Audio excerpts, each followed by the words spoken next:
Hello everyone, Jan here for Experience More. About a week ago, I sat down with Rhiannon Reese. Rhiannon Reese is a coach and has been for many, many years. She really specializes in matters of the heart and mind. And I've seen her live actually sit with somebody and help them through their limiting belief and the blockages that many of us have in terms of our financial and life success in general. Great interview. When two coaches get together, it often happens that the tables are turned in the interview, and she actually turned the spotlight and the microphone around and gave me a few choice questions, which got me squirming around in my seat a little bit. So absolutely delightful to have that experience with Rhiannon. She's gone through some very, very interesting and hardship in her life, anywhere from abuse to homelessness, and really being down and out in a way that most of us don't experience. And then to hear about how she got herself out again is really quite a remarkable story. She's a remarkable lady. She's very clear on when she answers questions. So I know you will get a lot out of hearing her story. So enjoy, guys.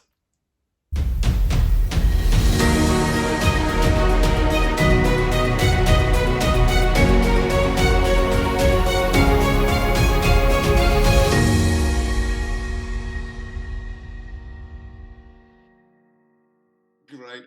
Rhiannon, hello, and thank you for jumping on with me. You know what, Jan? It's an absolute pleasure to do this with you because, we've got a long history and I really have always respected you and your work. Thank you so much. Detail to that. Now, for anyone that's watching, there's probably no secret. You can see what Rhiannon is doing. Should I have put my banner on advertising up as well? Because No, I'm loving your backdrop. It's perfect. it's all good. So, as you know, as part of what I do with the Experience More channel, we have chats, interviews, and you and I were chatting the other day, and we got kind of in depth with the conversation.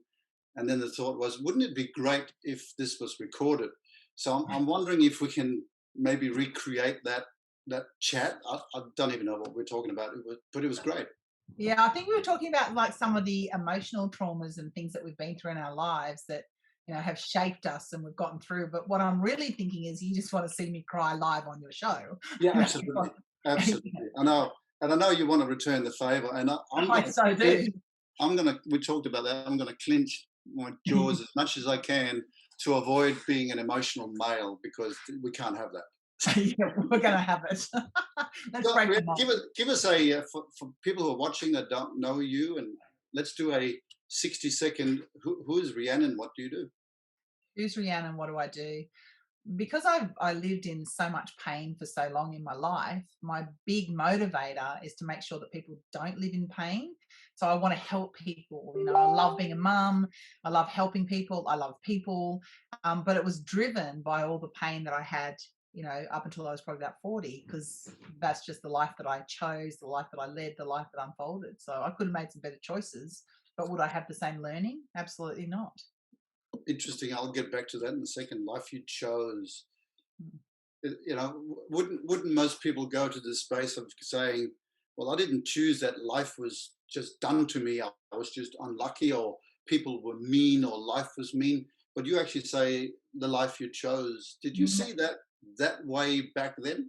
No, of course not, Jan. I mean, I'm only speaking that now that I've been a coach for over a decade. Like back then, I would have been totally in blame. Of course, I would have been like, this happened. I mean, people used to call me and get the rundown of Days of Our Lives because my show was better than what they were watching on TV. Because, do you know, this happened this week and that happened and that happened. And, and when my show became really boring because I'd sorted out my stuff, no more calls. My friends changed because the interest wasn't there. So, no, back then, of course not, Jan. Back then, I cried myself to sleep at night for years. Like back then, I'm like, how am I creating this? But not that I've chosen it. Not like, like why is this happening is more the question back then. Hmm. Why did it happen? What looking back, what are your thoughts? Oh, ouch, ouch, ouch, Jan. Like, like if I start at the beginning when I was 8 years old and my mum left and I didn't know if she was dead or alive and I didn't know if I'd see her again and I went into foster care. And then my stepmom looked after us and she was abusive. So I was constantly frightened all the time, like just, and so I was a yes person. Do you like this? Yes. If she liked it, I liked it. And then, moving on from that, got having to sell my horse, which was my absolute favorite, beloved best friend in the whole world. And then going to university and sexual abuse and all of that sort of stuff. But the where it really kicked in was when my brother committed suicide. Like that was a game changer for me. Like just we were best friends, and he was 2 years older than me. And so when he took his own life, I just thought to myself, like, he was 3 months off getting married, and he had just won apprentice chef on the Gold Coast. So that doesn't sound like a time that you would take your own life. And so I developed this really deep desire inside to try and understand what makes us tick. And I seriously cried every day for years, for about 5 years. And then I had lots of help. Like I have sat in a chair on the other end of a homeopath counselor coach for more years than anyone I know, because that's how much stuff I had to transform. And then I think being a mum, I so love kids. I would have loved lots of kids, and I've had 11 pregnancies, and I've held 3 lifeless babies. Oh my God, that you cannot breathe. So when I got my son, I just loved him a million times more than I could have ever imagined. So there's so much. I actually believe, Jan, that my soul wanted the experience of life, good, bad, or ugly. Like, now I choose easy, but my soul wanted to understand this. I can look back now and say that, but at the time, I felt like the unluckiest person on the planet. Well, listening to it, it sounds like the unluckiest person on the planet. There's only a couple of things that could have made it worse, which is Thanks. something horrible happening to your health, or something horrible happening to your son. Really, Yeah. that is the bottom of the barrel. So your life is manifesting in horrific ways, but your soul is looking for something else.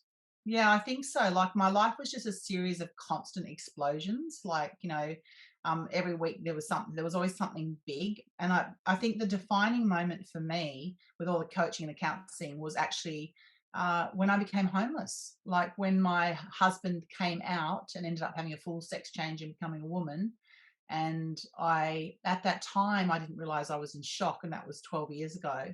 And I lost my business, my home, my marriage, and my mind in about 3 months. And okay, we can agree I haven't got my mind back, but it took a decade to get these guys back. And so, if I hadn't been homeless for 3 years, living in over 40 house sits, and if I hadn't lived in that tent for 3 months on food bank handouts, looking at my son sleeping beside me, wondering when, oh my God, it makes me cry now. I've told this story 1,000 times and it brings up that feeling. I used to wonder when I could buy him a swimming lesson, or when I could put a t-shirt on his back, or when he could have something other than beans and rice. And I used to cry myself to sleep at night going, I've got this beautiful son and I can't even give him a proper life. And I'm like, how have I ended up here if I went to university? My father was a doctor, and I'm getting up at 3 a.m. cleaning restaurants and looking after him, taking him to daycare, and then working at night and moving around all the time.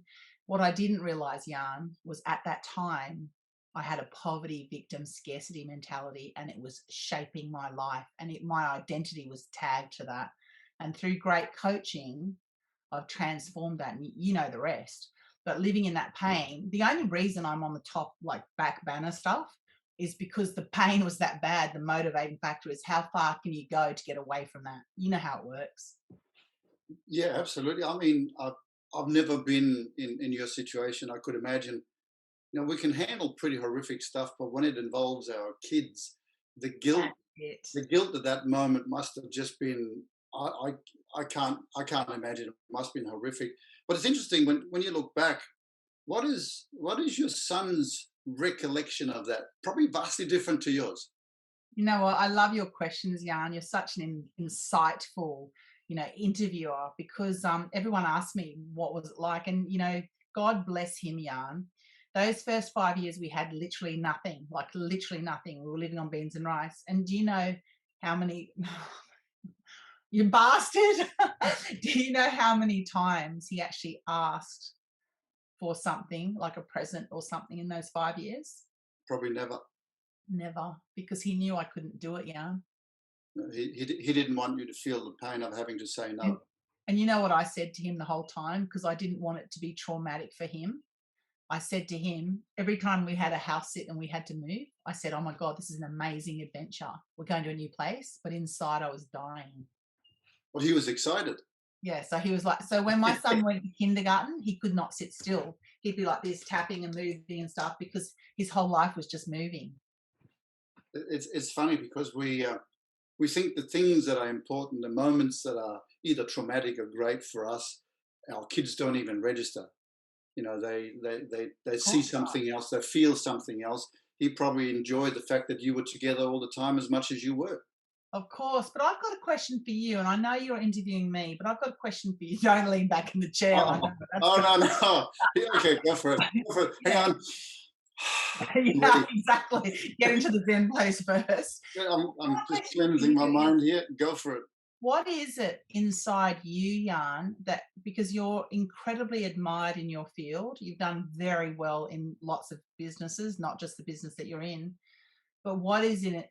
What is it inside you that has been your driver, Jan? You just don't arrive at the sort of success that you've had, and I know you don't even see it as success. So talk to me about that. Hey, I like to turn the tables. Oh, okay, now I've got to sit up to think about that one. Look, that starts way back. So there's some way back stuff, there's some middle range stuff, and then there's some current stuff. So let's start with the Give me the current. way back first. Oh, okay, we'll start with the way back first. What drives me? I observed my father's an academic, and I observed him doing academic. I'm not an academic, by the way. So he runs still today. He runs rings around me, IQ wise and knowledge wise, and that's just him. We're complete opposites like that. But with that high level of academia, I watched him do many things to great disappointment to himself because he's also what we know as fixed mindset versus growth and learning mindset. So Yeah. anything where he came second was, oh, I failed. You know, he didn't come top of class. He wasn't number one in it. And part of me is going, well, hang on a minute. If he's working this hard only to come second, that's disappointment. What's the point of starting? So that planted a seed that I just want to see if I can. That's the first thing. The second thing I observed was, he looked to my sister and my mum as the smart ones, not, admitting that he's actually the smart one. And him and I have to work our butts off to get somewhere. And combine all that in a little kid's head, I thought, what's the point of starting if I can't finish number one? What's the point of this and what's the point of that? And every time I've had success because of that, I've always put it down as a kid to a fluke. Yeah, Now, right. you and I have had this conversation. Oh, Yeah, I the remember. reason I got success here is it must have been easy or I got lucky. Mm. And that still drives me today. Those two things of I just want to see if I can. And the second part is, I wonder if the last one was a fluke. Let's do it again.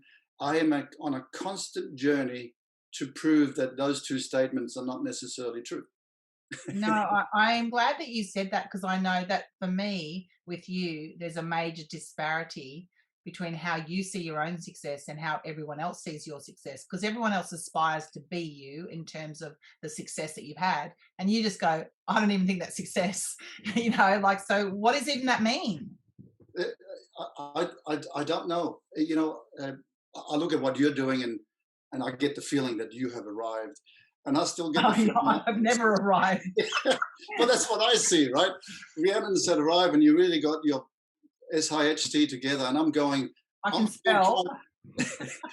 still trying to find my way. I'm still trying to find out what it is I'm actually here to do. So I feel I'm constantly on that journey to not only prove to me, but maybe others as well. Maybe there's something out there I'm trying to prove, but it drives me. So that's really is the deep, way back subconscious stuff. On the surface, why do I do what I do? Family. We had an interesting year, as you know, in 2020 with illness in here close to home. Yeah. And I was blessed with having built over years and years a solid foundation in the business that could look after us when I was no longer in a position to focus on the business. So it was nice to have built something that was leveraged that Yeah, could trickle along and look after the family. And that's now become really, really important to us. of And course. then getting back to, how do we enjoy life? What does it look like to be free and getting out? And we don't need to do expensive things. We just want to get out and feel safe. And safety is really important to me. You would Yes. not think in the personality department, a high D, that safety is really important, but it's huge. You know what? I would actually never know that, but what I do know about you, oh, sorry, the dogs. Do you want me to? Big Okay, dog. No, I won't ask you to go out and shoot the dog. Just leave it. okay, all right, okay. What I do know about you is that you have such high morals and values, and you want to do the right thing. That sometimes I don't even know if you can reach your own high morals and values because you always want to do the right thing, but also too because just your beingness is so impressive. I don't even think you need to try, but you think you need to try. Yeah, I'm constantly a step behind where I think I should be. Yeah, And it, I think that's true. and I'm like, we see yarn up here, and you're like, wait, I'm catching up. yeah, I'm still catching up to. There I am. I'll catch up to my body eventually. Yeah. No, I don't know what that is, and it's obviously one of the things that I continue to work on, and therefore it's very difficult for me to accept praise. It's very difficult for me to accept accolades that sometimes come with it, even to the point where I shy away from it. I don't like being in the spotlight for that, and you know that every time you say something really nice, I go all funny about it and You're start like, gotta go. I've got to wash my hair. Click.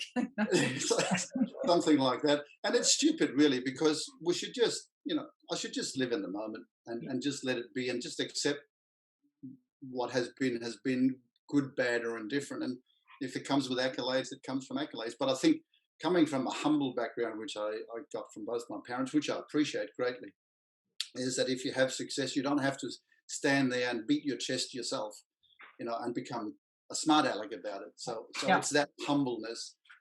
My dad came from humble beginnings, and his success has been vast, but he's always been very humble about it. And I never realized how successful and how well renowned. I lived in a small town, that he was, because he was so humble. But I really like that I because love, you know what, the quality of being humble. There's nothing like it. Like that's just such a beautiful thing. And the more that, you know this, Jan, the more that you lead from the heart and the more that you're okay owning your mistakes and saying, hey, I stuffed up, the more that people, they see that how real you are and they relate to you. Like people tell me all the time, and they go, oh, you go off like half cocked, like you're not even ready and you're out there. I'm like, well, it doesn't matter if I've left my shoes behind. Let's get in the race. Yeah, that's it. I didn't read the application, but I'm going for it. Yeah, yeah. That's Yeah, cool. that's it. Now let's get into another part of the conversation, because I think we're in a really good space to bounce into to the question of how did you get out? So Oh, you're in a crap situation at the time. It's even crappier than how you look at it now, I'm sure. yeah. How did you get out? What needed to shift? Was it a physical move and just dragging yourself off the ground, literally, or was it a mindset first? We hear be do have. You got to be, then you got to do, and then you have. Yeah. Where does it start? Well, it's really interesting because how you make the same decisions and do the same things, but you expect something different. The definition of insanity is doing the same thing, expecting a different result. So here am I doing the same thing, going to work, cleaning, blah, blah, blah, crying every night to God, saying, please, spirit, whatever you call it, please, can you change my situation? Like, come on. And at the same time, just doing the same thing over and over. And you know what? How dumb is this, yarn? Do you know what I used to say to myself? I used to say, you are just not working hard enough. If you worked harder, you could fix it. So I had this thing, just work harder and you can fix it. So of course I couldn't fix it. But the second that you get a why that is bigger than you, that's when you'll fix it. So I got a call from my mum that she was really ill, and I'm one of 8 kids. But I knew that if I didn't go and help her, nobody would help her. And I'm like, if my mum dies because I can't figure out a way out of my situation, I'll never forgive myself. And I literally called everyone, which I could have done at any point in those 3 years. I called everyone and I said, can I have money? Can I have points? I need to go back to Australia. And within 4 days, I was in housing commission with my mum in a 1-bedroom unit. And I looked after her for about 6 months. And then I signed over my business, which I'd put 6 figures into for my business partner. So I literally gave it away. And then I started coaching. And when I started coaching, Jan, when you met me, I was wearing my mum's clothes to work because I didn't have anything. And I had 6-figure debt and I was in housing commission. When my diagnostics used to come, I'd meet them for, coaching, and they'd go, I'll walk you to your car. I used to say it's too far away because there was no car. Wow. Yeah, and I remember when I met you, I'm going, wow, he is a powerhouse of a woman, and I couldn't see it. And there's an old saying that I don't like, it's fake it till you make it, and I don't think you did. I just thought you were playing the part that you knew you could play, and you just had to have people not focus on what else was going on. But it didn't mean you couldn't make a great coach. Obviously, you did. I was so desperate for change. Do you know what I did? I actually interviewed what I thought back then were the 10 best coaches in the world, like Bruce Campbell and a bunch of other people. And I just said, how do I have the success that you have? And between the 10 of them, they gave me a list that was like this long. This is the courses you need to do. This is who you need to be coached by. This is what you need to do. And it cost me in excess of $300,000, Jan. I did the whole lot in 3 years. There's only one course I didn't do, and look where I am. But my desperation drove it. Like and I would get universe or clients or whatever would give me one compliment. They'd go, you know what, you're inspirational. And I would be clinging to that word going, oh my God, I'm inspirational, because I was so desperate to have a better life for myself, my mum and my son. And I was working crazy hours, Jan. I'd be working till 2 a.m, get up at 5 and go again. I'd be catching trains and buses to get to my BNIs. I would be standing up and they would be saying, why would we coach with you? There's like 10 other coaches in the room. And I'm like trying to find my way and all of that. But you only need one win. You get that one win, you go, hey, whatever I did something right here. And you accumulate wins every single step. You never, ever lose sight of where you're going. And if you step towards that each and every day, rain, hail, or shine, you have to arrive. Wow.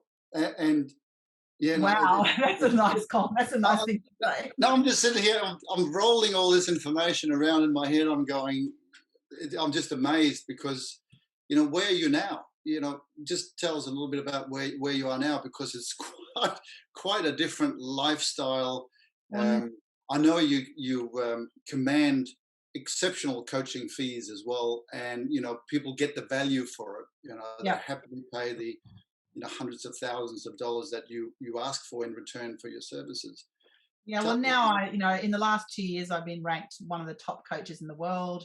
I won the award for Global Visionary. I've been featured in lots of articles, helping lots of people. I've been on the list of global gurus for 7 years with like Tony Robbins and Jack Canfield. So, I feel really blessed, and I've worked really hard, and I can see my business moving more into like NGO type work where I can build schools and hospitals and help people, because now my game has sort of shifted to help people become their own banks, basically, through cryptocurrency and digital assets, so that I believe everyone in the world should have the opportunity to be wealthy, because if they're wealthy, they can actually live a life on purpose. And so all of the work has catapulted me to, into a great level in my business. And now all I want to do is turn that into helping everyone else and help them create the wealth. And then let's see what we can do with that and how we can change the world. Nice one. Where are you at? So obviously financially you're doing fantastic. Where are you at spiritually? Are you bulletproof? Wow, I love that question. Yeah, financially I make more in 1 year now than I did in the last 20 years combined. So financially I'm looking good. Spiritually, I have a daily practice, Jan. Like you were talking about the Quan Chi Do, the martial arts that you did. I'm not sure if I pronounced it properly. Was it Quan Chi Do? No, Kyokushin. Sorry, Kyokushin. Ultimate truth. Yeah, ultimate truth. So I'm on a path of ultimate truth. So I'm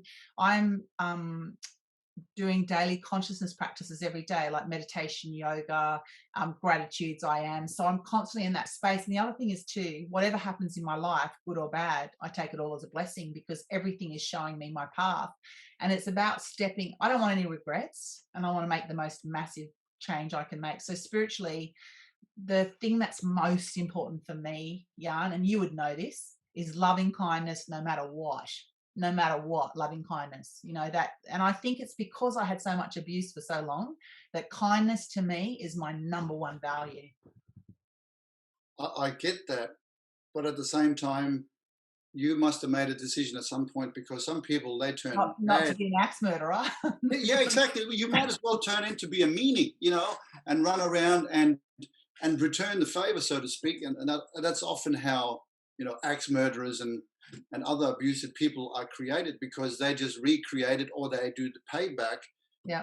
You must have made a decision. Was that conscious or subconscious? I can't say that that was conscious, but I didn't actually, I was questioning whether or not I would survive, Like there were years I thought I wouldn't really survive. And I do think I made a decision to be more loving and more kind, but universe showed that up. Like when I lost my brother and I lost these babies that I so wanted to have, it just made my love fierce. And so now I love fiercely. Like I know you and I have had a few conversations where in business I've done a couple of things that have blown your socks off, and you've come back to me and says that doesn't happen in this type of business. And I said to you, I prefer to keep the friendship, keep the relationship, so I can always go get more business.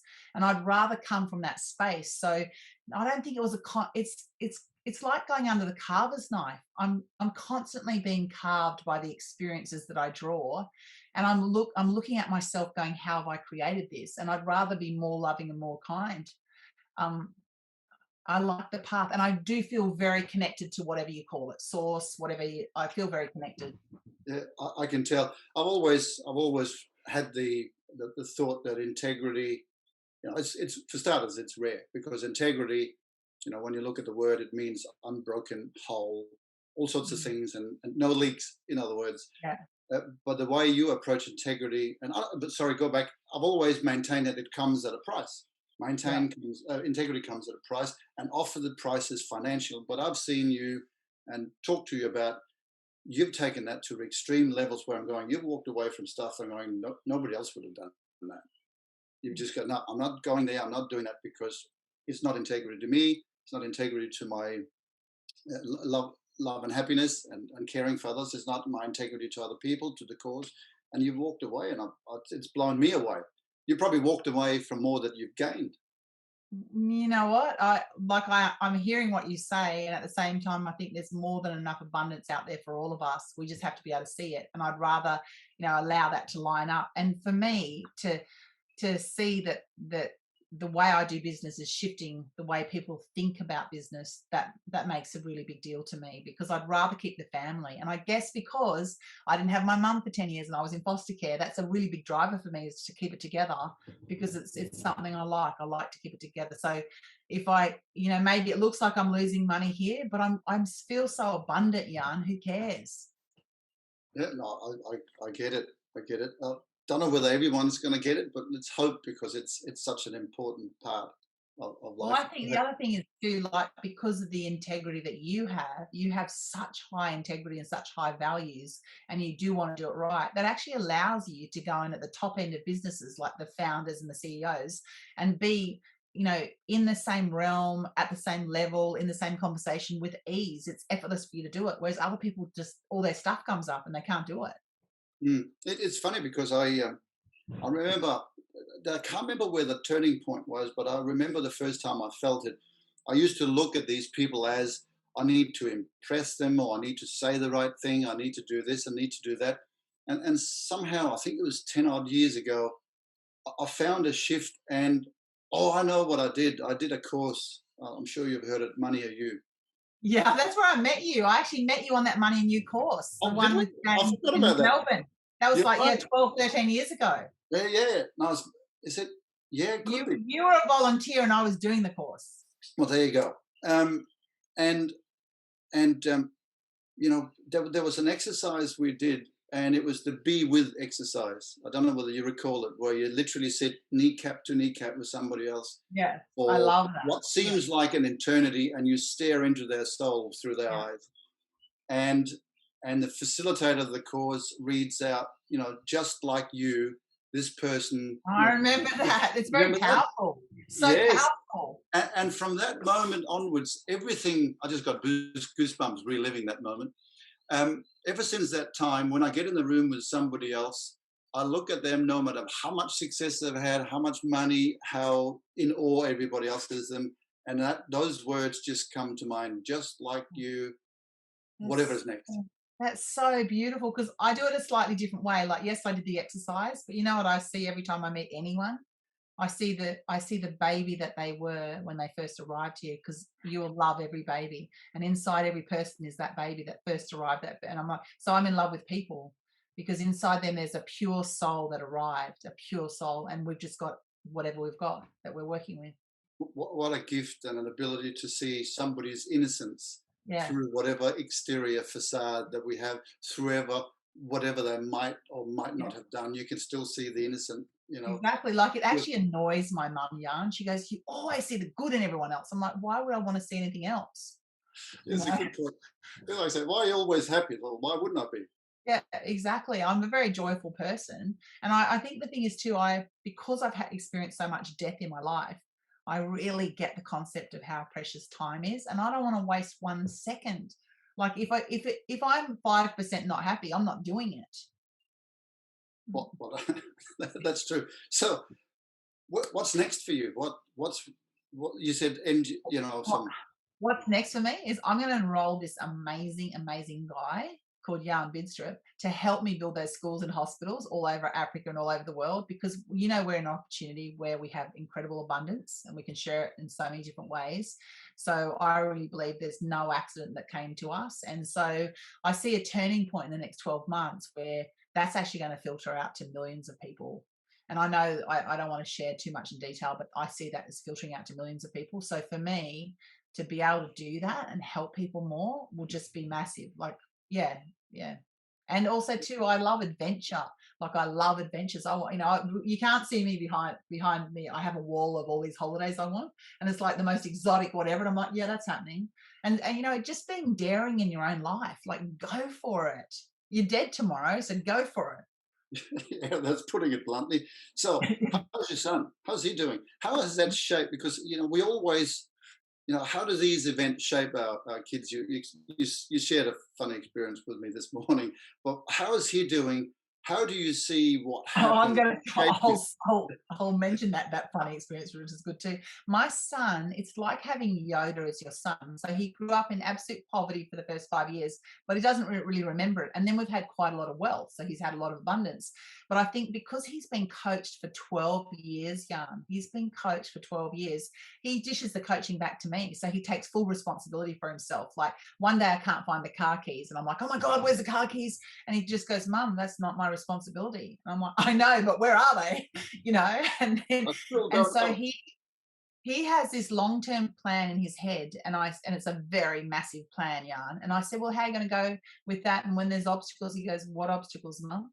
And he's there are no obstacles. He'll just fix everything. He says, Mum, I'll be working with all the leaders of the countries, and I'll be finding the path that's the greatest path for the greater good of all. Like, it is like having Yoda as your son. But when he does the sort of Mother's Day gifts that he just did, I'll just drop it in here really quickly.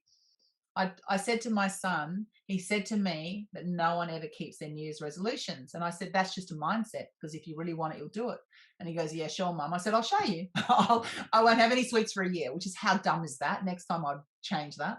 So we're in May now. I have not had a single sweet, nothing. I have not one chocolate, one anything. And then my son, for Mother's Day, what does he buy me? 2 boxes of chocolates. And hey, that's funny. I love it. I just love it. Yeah. Mum, I'm going to win the bet. I'm going to try my hardest to win the bet. I love it. You know what he said to me, Jan? He said, and I didn't know how to respond. So he said to me, Mum, one day soon you'll be working for me. What do you say when your son says that to you? So you know what I said, Jan? I said, and I'm going to be expensive, because I had nothing else to say. That's it. And why not? Yeah, it'd be an honor to work for your son. That's what I thought. I said, I don't want to always be the leader. I'd be honored totally. I'm looking forward to working for you, but and he goes, you're going to get me coffee? I said, not always. Speaking of which, you just reminded me of something. This is this is a personal thought I have sometimes. I often find myself in a position where I'm a leader, and sometimes I'm just going, Yeah, I've noticed. I wish somebody would just, and this is somebody else coming mentality, which is a life change we need to go through, usually in our 30s. is somebody coming or not? I have to do this myself. But every now and again, I wish would somebody just take over so I could just be a passenger. Do you ever get that?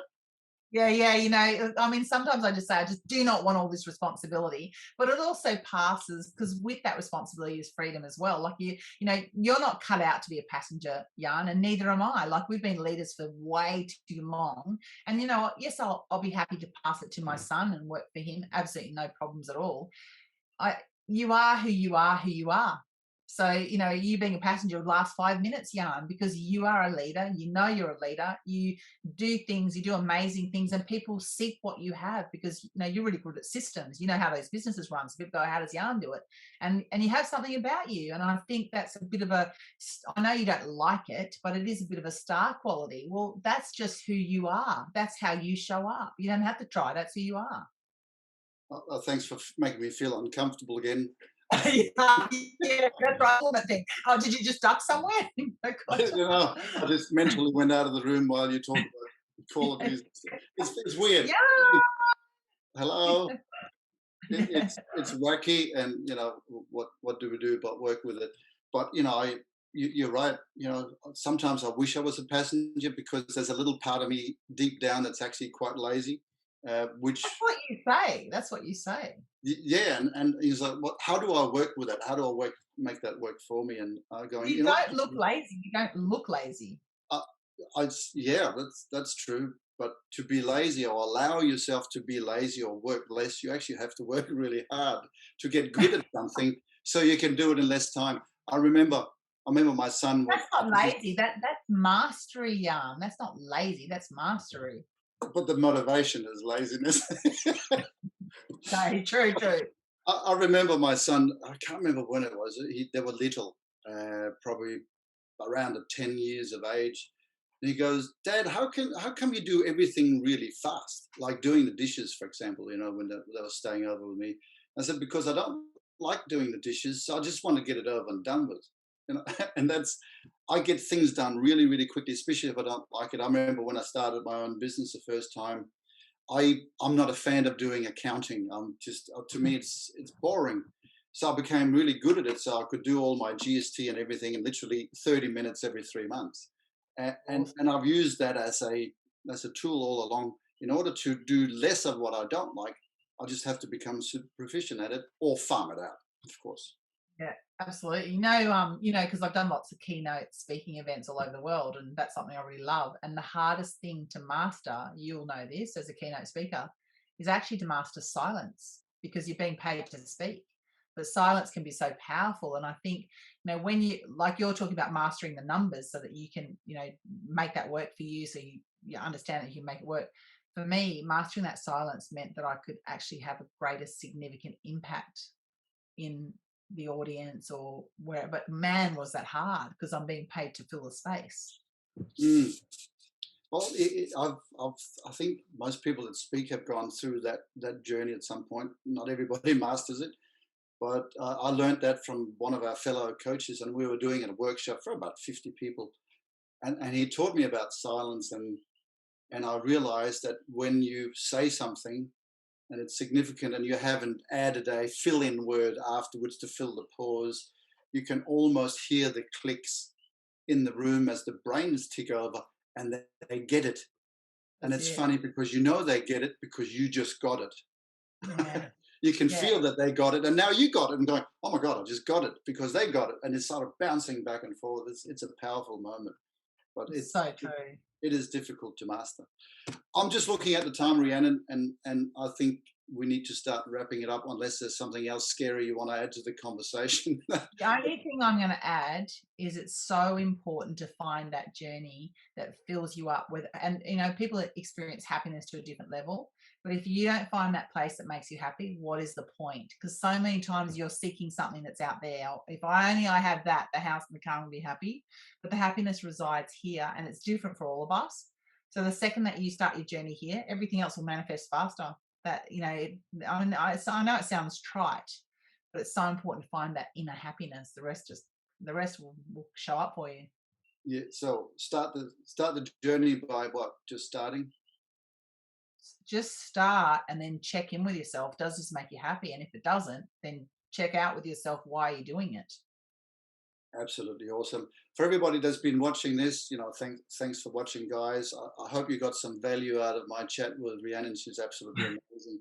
And, get back to the person that's forwarded you this link. And if you know somebody that needs to see this, feel free to share it as well. Rhiannon, to you, as always, I just find such great value in having these chats myself. I appreciate you coming on. I know your time is valuable. So thank you very much. Jan, I've absolutely loved it. You're an amazing interviewer, and I'm so glad that we're friends and colleagues. And thank you very much.